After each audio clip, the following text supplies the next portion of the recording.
ભરૂચના વાગરા વિધાનસભા મત વિસ્તારમાં આમ આદમી પાર્ટીની પરિવર્તન સભા યોજાઈ હતી, જેમાં ધારાસભ્ય ચૈતર વસાવાએ ભાજપ પર આકરા પ્રહારો કર્યા હતા। ભાજપ જિલ્લાના વાગરા વિધાનસભા મત વિસ્તારમાં આમ આદમી પાર્ટી દ્વારા પરિવર્તન સભાનું આયોજન કરવામાં આવ્યું હતું। આ સભામાં દેડિયાપાડાના આમ આદમી પાર્ટીના ધારાસભ્ય ચૈતર વસાવા ખાસ ઉપસ્થિત રહ્યા હતા। સભાને સંબોધતા ચૈતર વસાવાએ ભાજપ સરકાર પર આકરા પ્રહારો કર્યા હતા। તેમણે જણાવ્યું હતું કે ભાજપ ઈસ્ટ ઇન્ડિયા કંપનીની જેમ દેશ ચલાવી રહ્યું છે અને જનતા પર શોષણ કરી રહ્યું છે।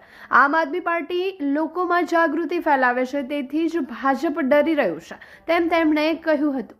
ચૈતર વસાવાએ વધુમાં આરોપો લગાવ્યા હતા કે ભાજપ સરકારે છેલ્લા 3 વર્ષમાં તેમના પર 19 કેસ કરાવ્યા છે અને 7 વખત જેલ મોકલ્યા છે। તેમ છતાં તેઓ કોઈ પણ પ્રકારના દબાણથી ડરવાના નથી અને આદિવાસી તેમજ સામાન્ય લોકોના હક માટે સતત લડત ચાલુ રાખશે, તેમ તેમણે સ્પષ્ટ કર્યું હતું। પરિવર્તન સભામાં મોટી સંખ્યામાં કાર્યકરો અને સ્થાનિક લોકો ઉપસ્થિત રહ્યા હતા। સભા દરમિયાન આમ આદમી પાર્ટીએ આગામી સમયમાં સંગઠન મજબૂત કરી જનહિતના મુદ્દાઓને લઈ આંદોલન તેજ કરવાની પણ જાહેરાત કરી હતી। 750 મોટા કમલમ 5 સ્ટાર કમલોમાં છે પાર્ટીમાં। એમની લીગલી 10,000 કરોડથી વધારે એમનું પોતાનું બેલેન્સ છે।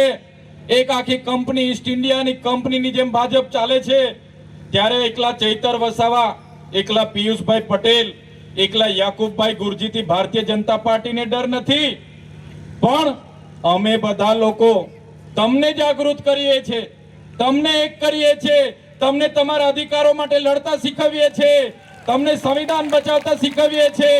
એટલા માટે ભાજપ અમારાથી ડરે છે, અમારા એકલાથી ડરતા નથી, પણ તમને જાગૃત કરવાનું જે કામ અમે કરીએ છીએ, તમને એક કરવાનું કામ અમે કરીએ છીએ, એના લીધે ભાજપ ડરે છે।